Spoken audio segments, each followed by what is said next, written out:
Good evening and welcome to Cooperative Vermont. We're coming to you live from VCAM Studios in Burlington, Vermont this Sunday, January 27th, 2013. I'm Matthew Cropp. And I'm Eric Davis. And we've got a pretty exciting show this evening. We've got Michael Healy in the studio as a guest. Michael is a consultant with the CDS Consulting CoOp who does a lot of work around the sort of topic of co-op boards, and I think we're going to have a really interesting discussion. But as we always do, we're going to start off the episode with a brief rundown of the latest news concerning the cooperative movement in Vermont. The first item on the agenda is an update about the Granite City Grocery Project. For those of you who aren't aware, the Granite City Grocery is an attempt to create a downtown food co-op in the city of Barre, and their goal is to raise kind of their initial startup capital through recruiting member pledges of $200. And they are well past the 300 pledge mark. And recently, you can see this photo on your screen. They have did a postcard campaign, sending postcards to people who'd already pledged, so that they could then send a postcard to someone who they think would be interested in becoming a member as well.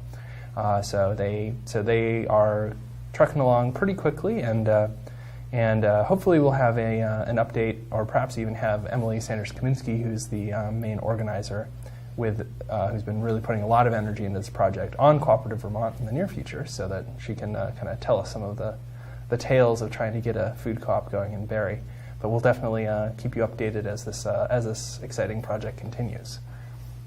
The other co-op development news, the folks behind KeepBT Local are well on their way to moving forward with hopefully calling in the pledges. They're at about 20% of their goal, and for the past several weeks, supporters have been tabling at City Market.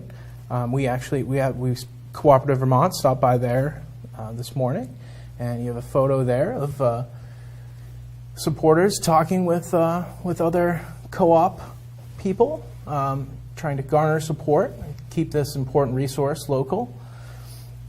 And this is a great story as well, because here you have an established cooperative in City Market stepping up to support a cooperative that is in development. And of course, that's one of the principles of cooperatives. So it's really nice to see that bond there between an established cooperative and a cooperative that's developing. Yeah, and there's definitely been, from what I've been hearing, this has been a pretty effective tactic. Kind of having a little table in City Market. They'll be there next week as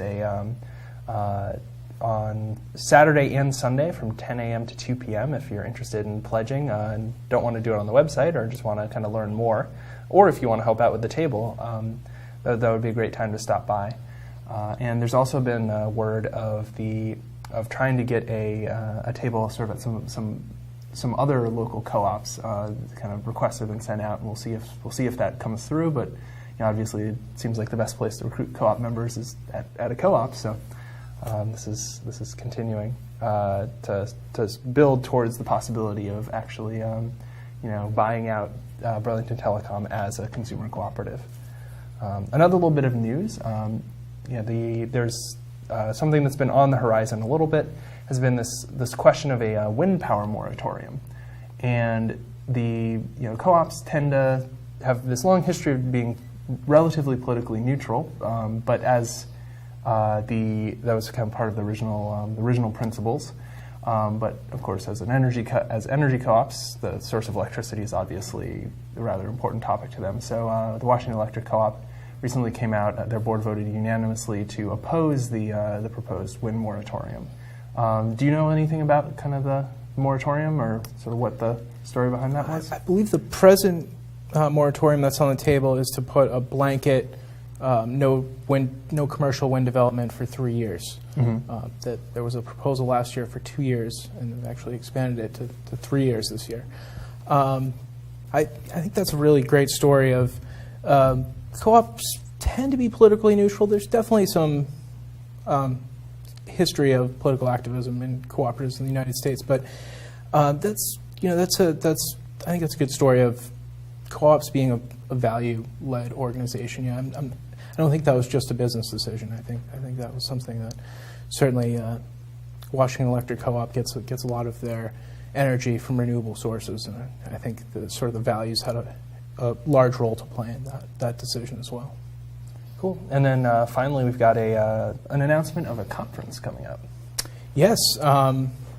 Cooperative Vermont is part of a group of organizations that are organizing a conference at UVM, particularly engaging students around ownership of the economy. And Cooperative Vermont's putting on a cooperative track there with support from the New Economics Institute, who gave the group of organizations a grant to get started on this conference. So stay tuned to our website there at coopvt.wordpress.com. Put a save the date out for April 27th, but there will be news to follow, hopefully a keynote speaker pretty soon.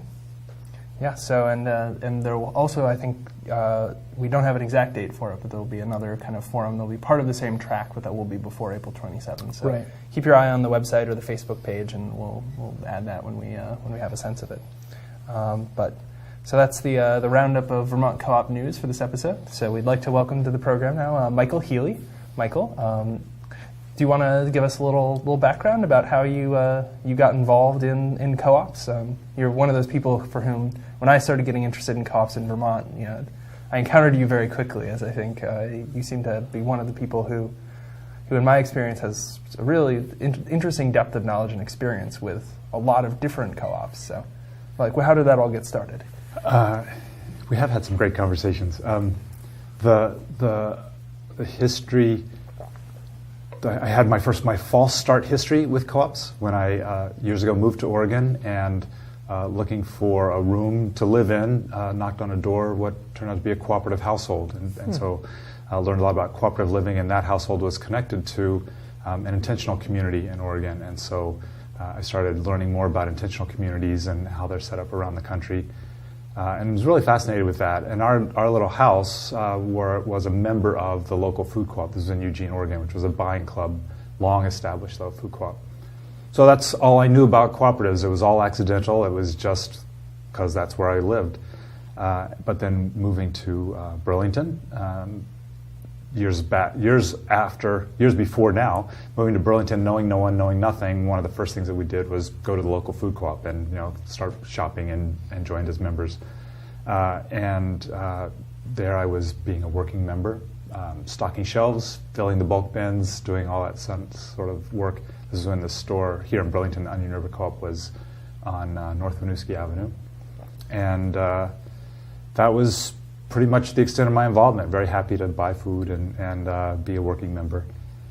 But then Don Schramm, who was board president a number of years ago, asked me, Don and I knew each other. We were part of a co-housing community development project here in Burlington, which Don now lives in, the Burlington Co-Housing.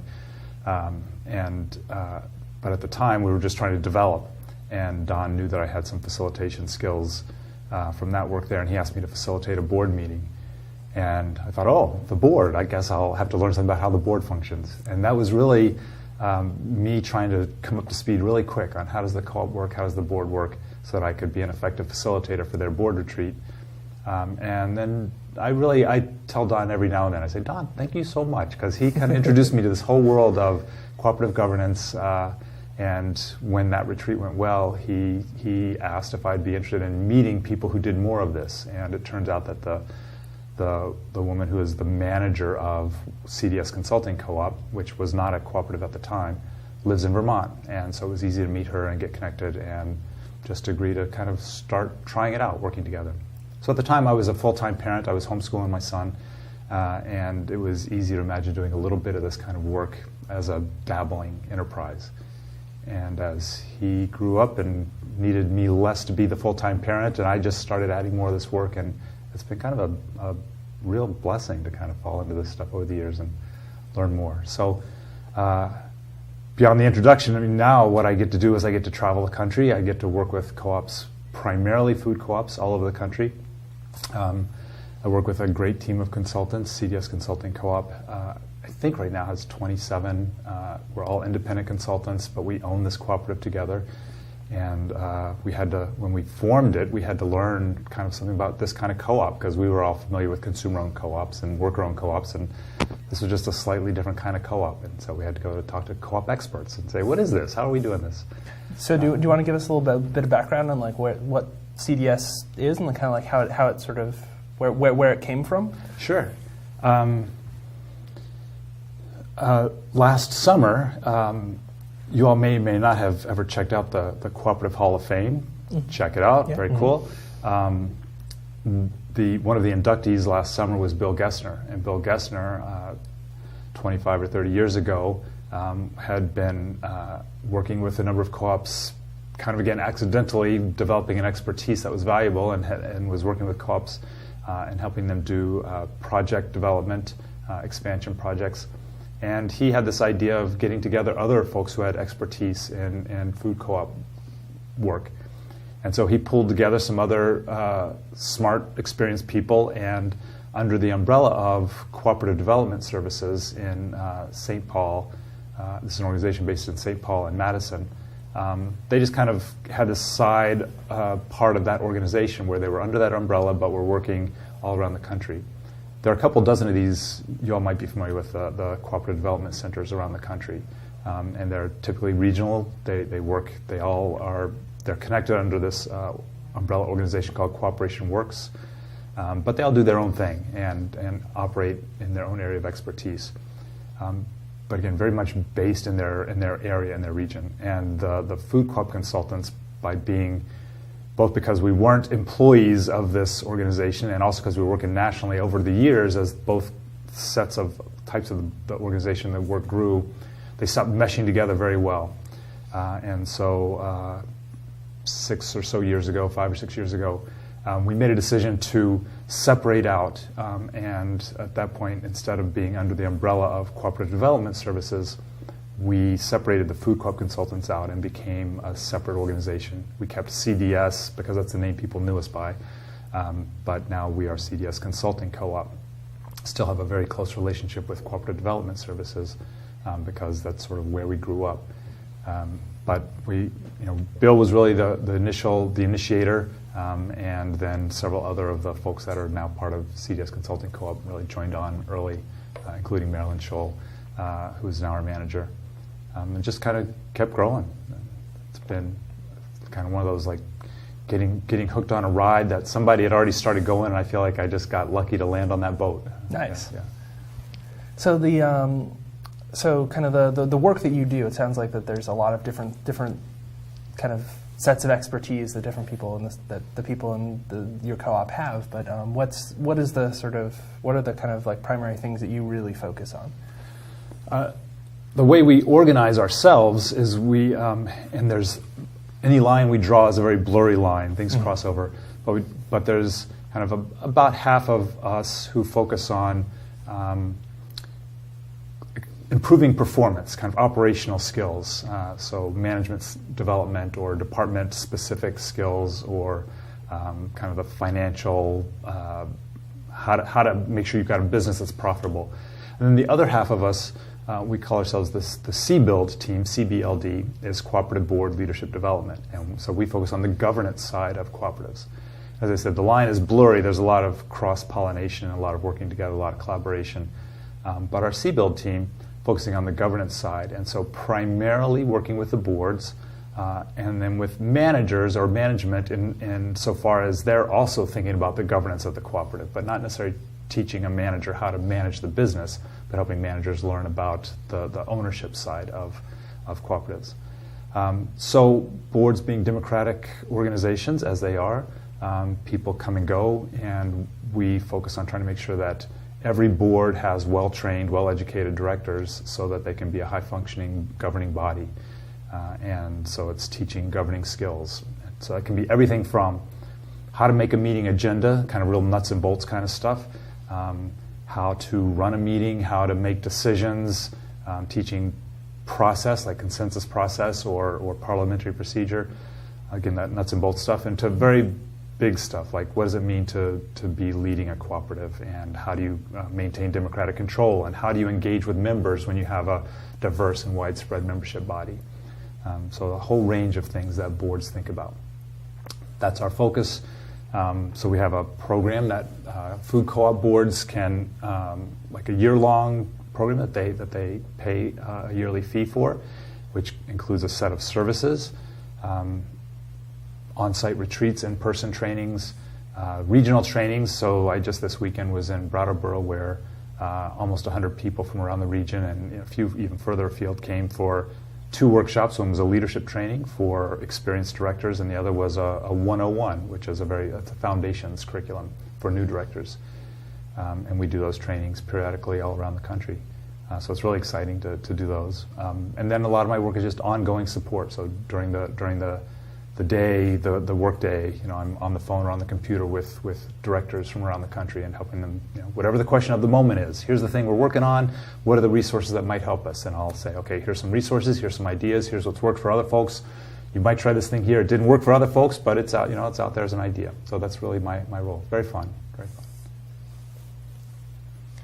So a challenge that I think sort of exists in a lot of boards is, how does the board really get a sense of membership, what membership wants, the values of membership? How do you see that happening in a sort of a well-functioning process? It's a perennial question. It never goes away, Right. right? And it's such a mystery. So one of the things that I've come to understand myself. Now, ask me this in 2 years, I might have a different understanding, right? But here's where I am right now. That a big part of understanding members is to recognize that if I ask you your opinion, you're going to have, the two of you are going to have a dozen different opinions, right? So here at City Market, Onion River, that has over 8,500 members now, there's thousands of opinions out there. And so it's a fool's errand to think that we're going to go out and talk to everybody and understand the values of all the members. That doesn't mean we don't want to be talking to everybody and trying to understand. That's still an effort, but we have to look for other mechanisms, other ways of trying to gauge what our members want. And so a big part of what I've been teaching boards and managers is to not ignore that we know a lot about people's values by watching their behavior. So to ask you your opinions is one thing. There was a great bit of research a couple years ago I saw presented at one of the national conferences about consumers and consumer preferences, and the Hartman Group had done this research where they basically asked people, what kind of food do you like to eat? What are your preferences? And they wrote all that down. And then for some of the participants in the survey, they said, now can we go into your house and look at what's in your cupboards? And they found this real disparate thing. What we said we ate and what was in our food shelves were not necessarily the same thing. And I think the same is true for everything, right? We have certain values that we hold true, the principles that we believe in, but our actions aren't always aligned with that. And so to look at people's actions too as a valid representation of their values. So for example, at food co-ops, what I try to teach folks is pay attention to what people are doing. Are your members joining? Are people who are coming into your store, for example, at a food store, you've got someone who walks into the store as a customer, are customers joining the co-op? If they do, because it's a voluntary organization, there's no coercion, right? They're voluntary organizations. So if people are joining, they're joining because they have decided it meets their needs. Whatever they think their needs are, we have no idea, but for some reason they thought it met their needs. Once they've joined, are they participating in other ways? So, for example, at City Market, you could join with a $15 investment. Do you make that second $15 investment? That's a sign that it's still working for you, that the co-op is meeting your needs. So a lot of it is looking for those sort of behavioral indicators. Are people spending their money in your store? Or, for example, at a credit union, are they investing or saving money in the credit union or using the services, whatever the service that the co-op offers, are people using it? So to really just look at that. And there's a whole set of sort of statistical ways of looking at people's actions.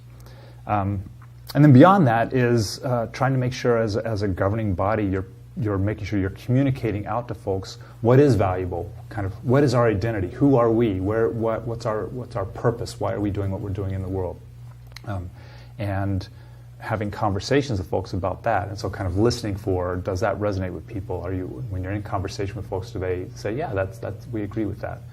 And so whether it's at annual meetings or whether it's through newsletter articles, but always kind of putting that message out of this is who we are, and trying to listen back. Are folks saying, yep, that sounds right to us? There's a great Canadian cooperator, Brett Fairbairn. I don't know if y'all have read any of his stuff. He's out of the University of Saskatchewan.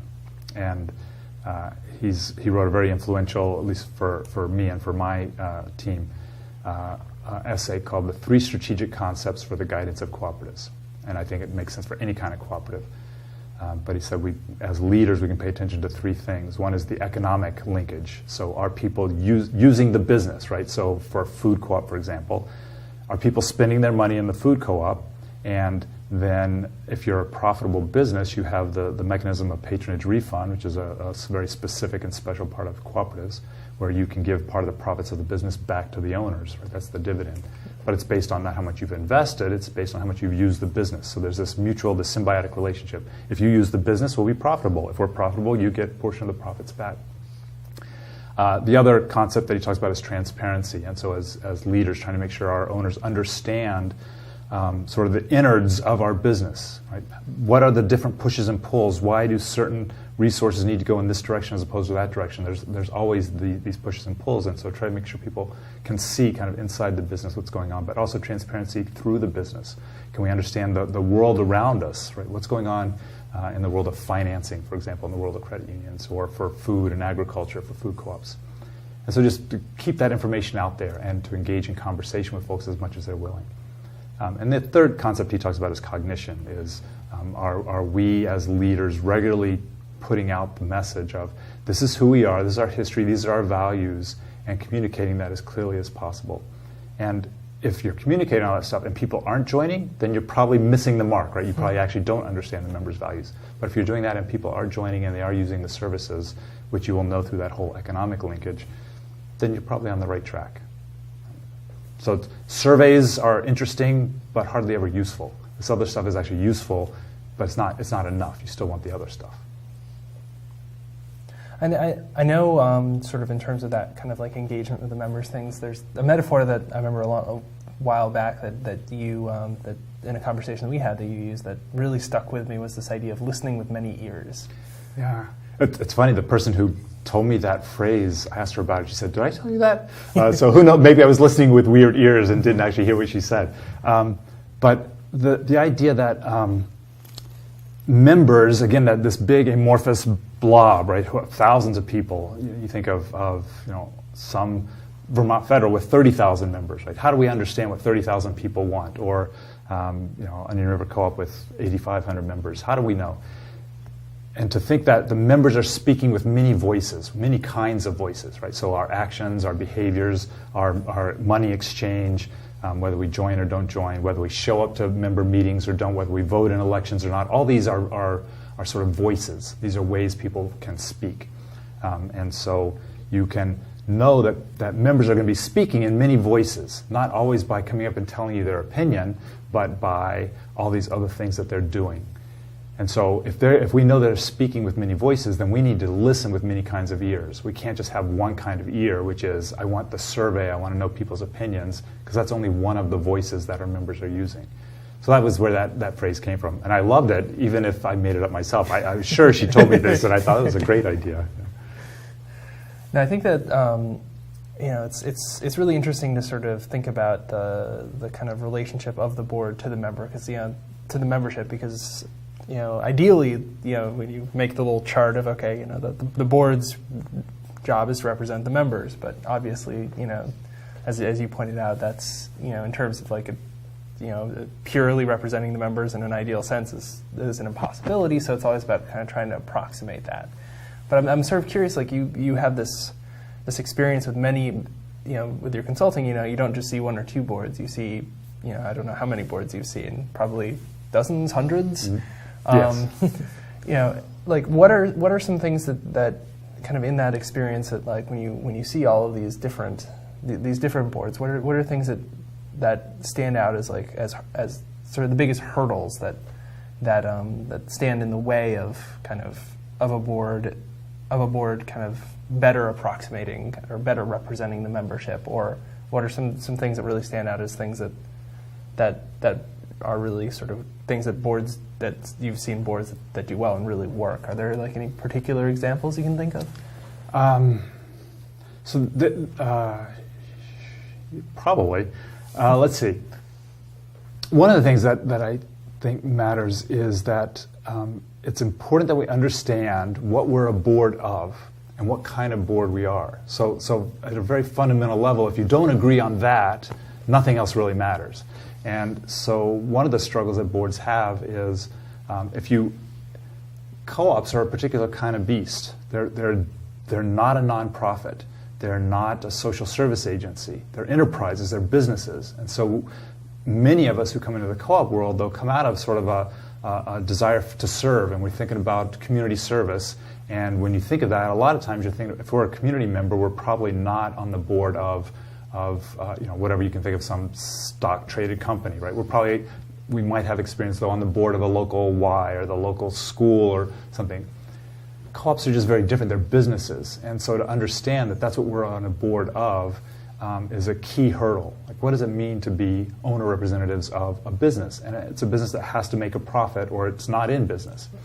So some of it is just that, of getting to this basic understanding of what a co-op is. So like in our 101 training, we try to just teach co-op history and kind of just fundamentals. What are co-ops? Where do they come from? How do they operate?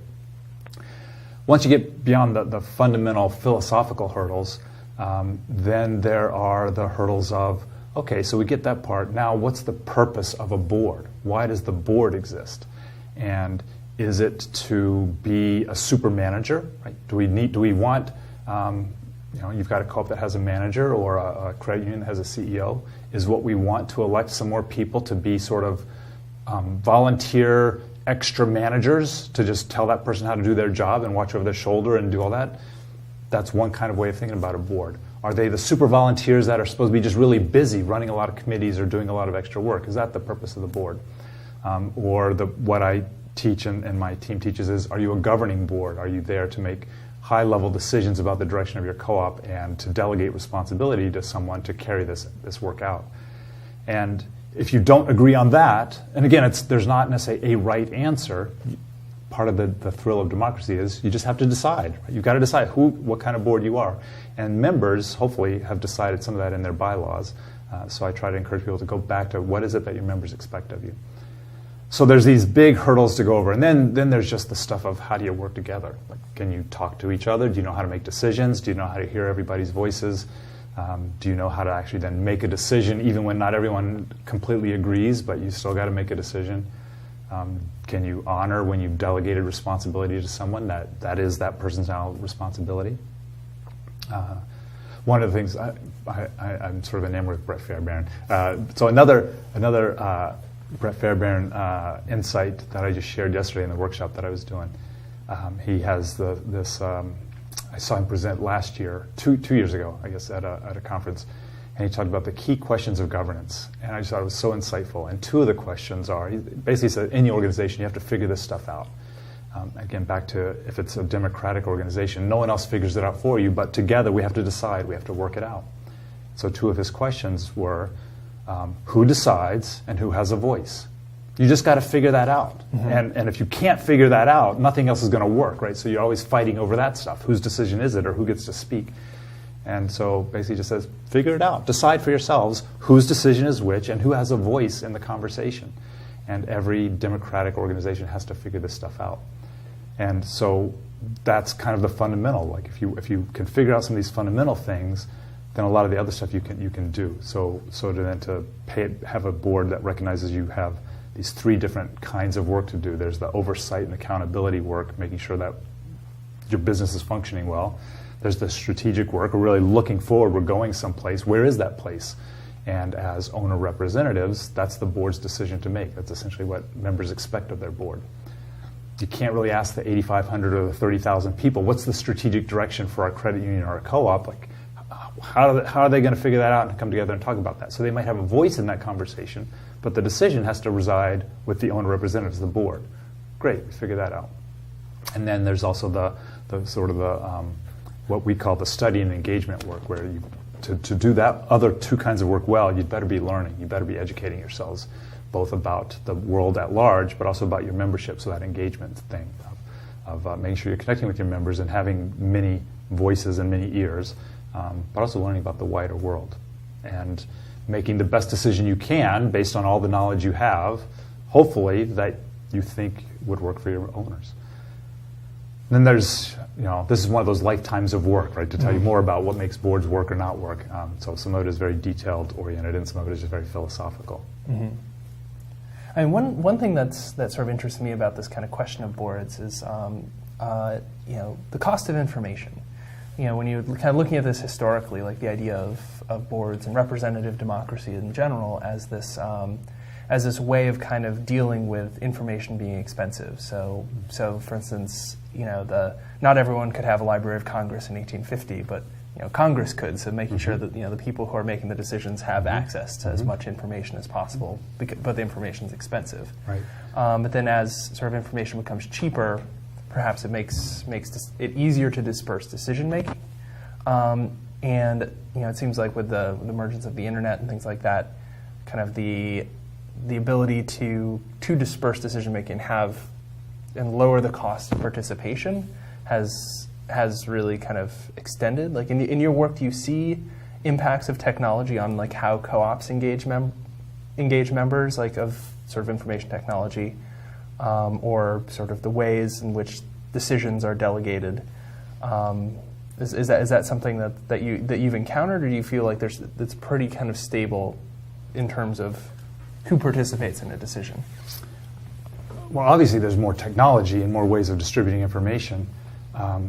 And if you could imagine that those 30,000 credit union members actually had nothing to do in their lives besides read the information from the credit union and think about it and then make decisions about it, then you could realistically engage them into the decision making.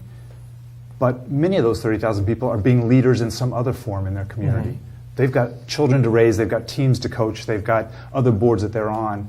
And so we have to have a society where we can trust other people to make some decisions on our behalf. Otherwise, we stop functioning.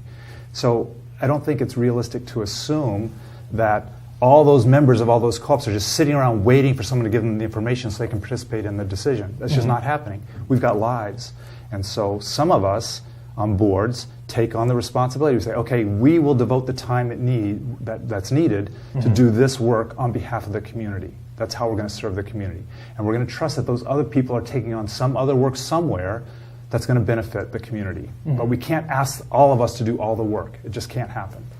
So it's not enough just to have cheap information. Right. We've got to have the time. And so someone's got to devote the time to it, and that's why I think, oh, thank you for being on my credit union board. You're putting the time in on that so that I can put time in on this other thing that I'm passionate about and that I want to be a leader in. It's got to work that way. So I don't think trying to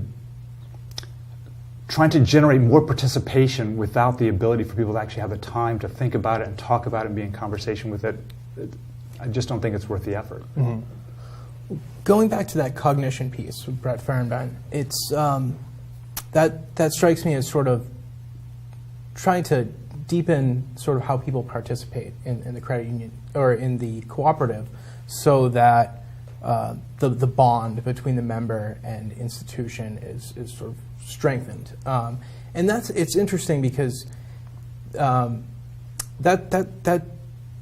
that cognition piece really underlines sort of the difference between non-coop or cooperatives, as members are asked to actively participate sort of in economic decisions, whereas sort of in typical ownership scenarios, it's the customer relationship. You're not really supposed to have that active sort of interest and participatory interest. So do you see innovative ways in which cooperatives are sort of engaging their members around deepening that cognitive piece? So I hear two things in the question. So one is thinking about just deepening engagement and participation, various ways of engaging. And the other is about cognition specifically. And so just the idea of cognition, as Fairbairn explains it, is do we have some understanding of who we are? Right? The members have always been changing, and the co-op has always been changing. Right? It's always changing, but somebody has got to hold the flame, hold the center. Here's who we are. And so each of the three of us are very different than we were when we were 1 or 2 years old, running around on the floor and peeing on things, or whatever we did when we were 2. But we're still the same person. Somebody's got to figure out how to identify that identity, how to say what that is. And that's the board's role, the leader's role. So to hold that center, that we do have an identity, this is who we are, this is who we've always been, even though we've been changing the entire time. We don't look the same way now that we did then. So cognition is really just about kind of figuring out who we are and putting that out always, and being able to change and shift that way, it's either how it's said or who it's said to or how it's emphasized over time as makes sense. The world is changing, the co-op is changing, the members are changing, and yet we are still who we are. Think about, though, engaging people at different levels.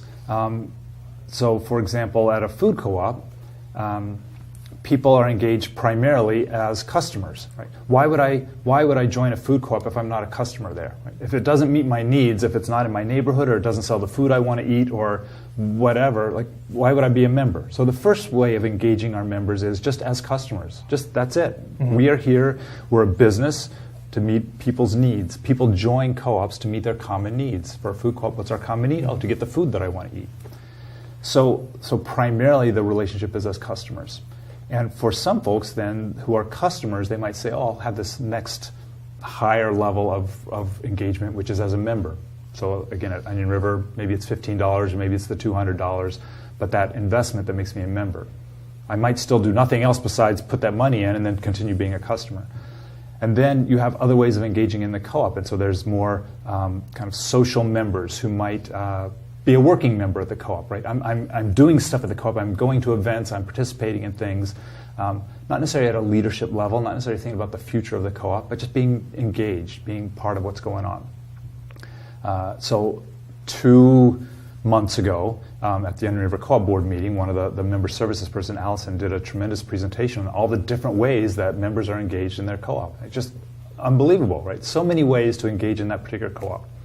And that was a chance for the board to understand, again, that many ears, listening to many ears, so the board could see that members are engaging in lots of ways.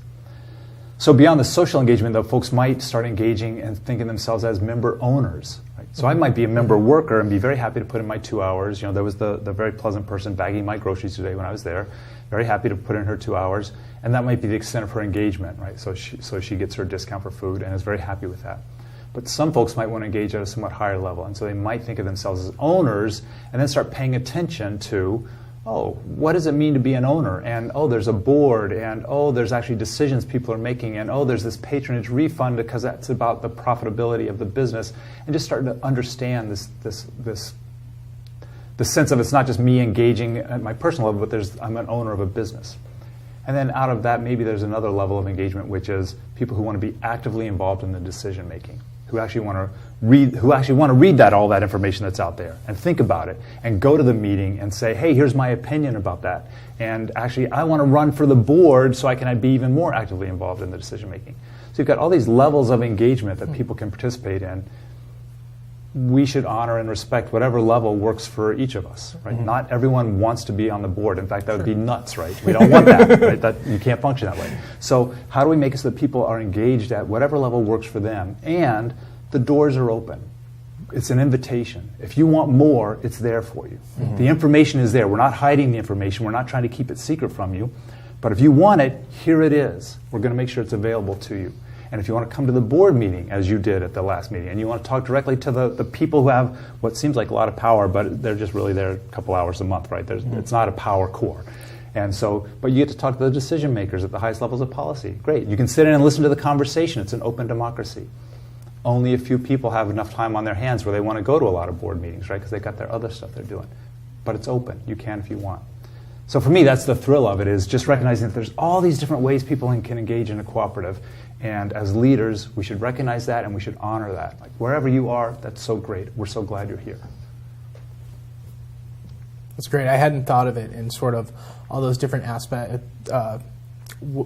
ways in which members get involved in sort of different intensities, if you will. And I thought that was great. Yeah. Great way to It's a put it. framing that, again, it's not something that I thought of or knew coming into this world. It's just as my understanding has developed and learning from people who are more experienced and smarter than me, I think, oh yeah, this, if you can think of it that way, it kind of frees us up for a lot of other options, right? Instead of just always keep beating our heads against how do we get more people to vote in board elections, or how do we get more people to come to board meetings or annual meetings, whatever. Like, yes, we want to do that, but that's one of only hundreds of ways people could engage in their credit union or their cooperative. And let's make sure we pay attention to all those others too. Well, one question I have that I think just kind of might come from your experience again of having kind of encountered so many different organizations and seen sort of the really like encountering in the facilitation role, like the people involved in these organizations. What's your perspective on kind of the larger impact of cooperatives? You've chosen to make this your career and really sort of dig in and develop this kind of like deep, complex understanding of it. What for you is kind of like the big picture? Like, what is it that you see co-ops as doing in the world and sort of doing for the individuals who are involved, like that makes you as passionate as you are? Well, it's interesting you say that I chose this as my career. I stumbled into this Okay. and happily landed in this hole. I think, wow, what a cool hole to land in. There's two things I think that are happening. So one is, if you think about the 2012, at the UN calling 2012 the International Year of Cooperatives. I know you all have mentioned that here on your program. Well, the tagline for the International Year of Cooperatives was, cooperative enterprises build a better world. So what do cooperatives do first and foremost is they are economic engines where people can better their own lives. Right? We can join together to meet our common needs in this economic sphere. So the capitalist system works for a lot of things. It's a really great system, but no system is going to be perfect and cover everything. So how do we, that larger system didn't work for us in this way, let's join together and meet our common needs by either becoming producer owners or consumer owners or worker owners of a business together so that we can meet our common needs that aren't otherwise being met. So that's the primary thing.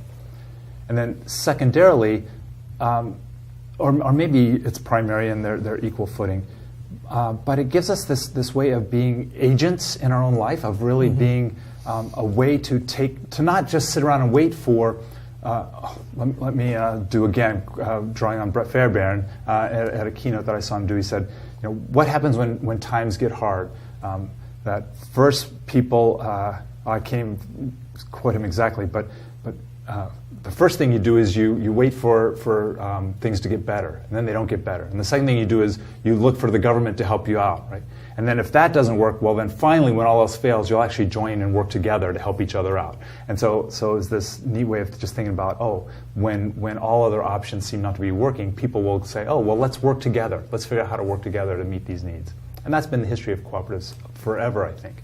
And so this gives us an avenue to actually then be agents, to really take some control over our own destinies and to say, we don't have to sit and wait for Walmart to come in and give us a store. We could actually create a business for ourselves. We don't have to sit and wait for the government to come in and provide welfare for us. We can build our own welfare. We can build our own wealth. And so I think that's a really tremendous thing. And then I keep thinking of what's secondary, and then I think, they're all primary. The idea that, and I mentioned before we got on air, this article that I wrote, Democracy and Cooperatives, and when I was writing it, one of the things I was recognizing is, in this country, cooperatives are a place where we can start learning how democracy can work. This is a place where we can see there's a form of democracy that we witness at the national level, and it's messy and it's weird, but it's democracy. But it's not the only way democracy can work. There's lots of ways democracy can work. And so we can get together and say, we can take control over our own destinies, and to do that, we have to have a democratic organization. So two of the great thinkers that I've learned from, one is Frances Moore Lappé. I don't know if you all have read any of her stuff. Very, very smart, wise person who, back in the early 70s, inspired a lot of the development of the food co-ops during that era, where she said, she wrote the book Diet for a Small Planet. And so a lot of folks were reading this book, and it really talked about how people eat and where food comes from. And a few years ago, she wrote a book called Democracy's Edge. And in the foreword to that book, she said, back in the 70s, when I wrote Diet for a Small Planet, I asked the question, why are people hungry? And I thought at the time that people were hungry because there was a lack of food. And she said, what I've started to understand over the past 30 years is people are hungry not because of a lack of food, but because of a lack of democracy. And that was a very powerful realization for her, that there's plenty of food, but the power is controlled in very narrow ways, and if it was democratically controlled, the food would be democratically dispersed, very likely. So her book, Democracy's Edge, she said, we often in our country, she's really looking at the U.S., we practice what she calls a thin democracy, where we assume democracy is like the free market, right? You shop with your dollars and you go to the ballot box. If you're really active, right, you go to the ballot and cast a vote. She said that's a very thin democracy. She said she was looking for deep democracy. Where are people really being actively engaged in their communities and taking control over their destinies? And so she looked at examples all over the country of people really taking control of their lives through democratic institutions. And one of the examples she landed on in her research was food co-ops. And so that's why it came into my world. Another great thinker, I know, Matt, you've interacted with Gar Alperovitz, who looks at sort of economic, so Francis Moore LePay came at it from kind of a social perspective, and Gar Alperovitz came at it more from an economic perspective in his book, America Beyond Capitalism. And again, he was just saying, how are people taking control of their economic destinies? What are the variety of ways people are doing it, right? So there's the broad system that we live within. Great, fine. He was, although it's a provocative title, he really wasn't trying to say capitalism is destroying or anything. But he just said, what are the other models of economic activity that people are using currently? What's going on? And one of the many examples that he came across was cooperatives. And he thought, oh, here's a place where people are taking more control of their economic destinies through cooperative ownership. So that's a very long answer to your question of, like, what are cooperatives doing? Oh my gosh, so much stuff, right? But back to that tagline, cooperative enterprises are building a better world, right? It's the world that we want to live in. And this is through this economic channel, we're finding ways to build that world. And so rather than waiting for the world that we want to live in, people are building it. Right? And I just think that's so cool. One other thing I wanted to touch on, you're right, it's tremendously cool. The way that cooperatives, empower people, and that whole democratic process serves to get people to learn how to relate to each other and build sort of social capital in communities. In your work, you work a lot with food co-ops, but where you work is also a co-op. So I was, wondering if you could talk about how democracy works in your workplace. Yeah, great question. So I gave you kind of a brief history of cooperative development services and then splitting off into CDS Consulting CoOp. When we first started talking about splitting because the way it was organized wasn't working, we didn't know we were going to turn into a co-op. Right? We were just thinking, okay, we got to reorganize ourselves somehow. How are we going to do this? And as we looked at various ways of organizing ourselves, we landed on the idea of a cooperative. That it ended up making sense. And but it didn't have to be. We could have organized as whatever. I don't know what all the structures are that people organize, LLCs or something. But we picked a cooperative, which of course resonated with us philosophically, but just practically it also worked. And one of the things that we did is we had lots of conversation about even just that. And so that was a big part of how democracy works, right? The space and the time for conversation. So we came together. I remember out in Washington State, we all gathered at this great little former Army barracks camp place, and we sat there for several days, and we had these long conversations about what are the possibilities, and we kind of said, okay, this seems like a direction we might pick, and then we sent somebody out to start working on it and bring information back. But we had to have time and space for that conversation. And that's one of the things that we've regularly done, is just trying to make sure there's time and space for our conversations. Very specifically, we're owned by the 27 of us right now, who are members. We have an investment that we make to the cooperative, that's our equity investment. And once we're a member of the cooperative, we elect a board. So we have a 5-member elected board. I'm actually on that board. I'm the current vice president of the board. And then we also have the ability to appoint an outside director. And so we do have an outside director now who is the executive director of Cooperative Development Services. So again, we've maintained this relationship with that organization primarily through the governance structure. So our board does goes through all the same struggles that every other board goes through, right? It is what it is. Boards are what they are. And when things are hard for us, we kind of laugh and go, oh, I guess, we thought we were experts at this thing, but it's just hard, right? It's just hard. So we're doing a couple things that I think are interesting. 2 years ago, our board was trying to think about long-term direction and kind of where we're going to try to focus resources. And when I say board, we're working very closely in conjunction with our manager. So we have our manager, who up until 26 days ago was not an employee. Up until 26 days ago, we did not have any employees for this cooperative. So Marilyn, who was managing, was a contractor manager. But as of January 1st of this year, we have our very first employee. We've changed that relationship. Again, a governance level decision based on gathering a lot of information, doing a lot of research, back to kind of why can't everybody make all decisions. So our board, when I say our board, I'm really saying our board and our manager together, really having these conversations. And a couple years ago, recognizing that we're in the midst of, we don't know if it's the middle, the beginning, or the end of this wave of cooperative development. So you mentioned the good folks in Barrie, Granite City. They're one of several hundred groups around the country who are doing this very thing. And as we were doing our work with all these existing co-ops, we said, what the heck? What's going on here? We should figure out what's happening here so we can be of service to all these folks, if that's possible. And so as a board, we decided to do some research, to do some education. And so we put together a survey of just kind of broadcasting out to folks. What are you doing in your communities? What's motivating you? What's happening there? And we tried to gather that information, and then we set up conversations with various leaders around the country and said, come together on a conference call and talk to us about, here's the data we gathered. We'd like you to look at it with us and help us understand. What does it mean? What should we think about? And so we had this year-long process of these conversations, these really deep conversations with people who are experienced leaders, people who have been doing this stuff in the world of food co-ops for many, many years and decades, and people who are just doing it. Emily, you said her name was, right? Mm-hmm. Folks like Emily, who are just starting, and they didn't know what's going on, but they had a passion for what's going on in their community. And we said, tell us, right? Talk to us about what's going on. So that was one way we thought about governance, of just, we need to learn, we need to be smart in making our decisions. And as we think about, we've delegated a lot of responsibility to our manager to think about allocating resources and developing the skills of consultants. And so it was a way for us to understand if those decisions were being made in the right direction. Not that there's a right direction, but that they made sense. Another thing we've done is try to engage with, on a regular basis, other co-op leaders around the country. So we regularly invite, there's a National Cooperative Grocers Association. And so over the years, and this has not happened accidentally, but we've really developed that relationship and said, we need to make sure that we're understanding your direction as leaders of your cooperative and what you think is happening.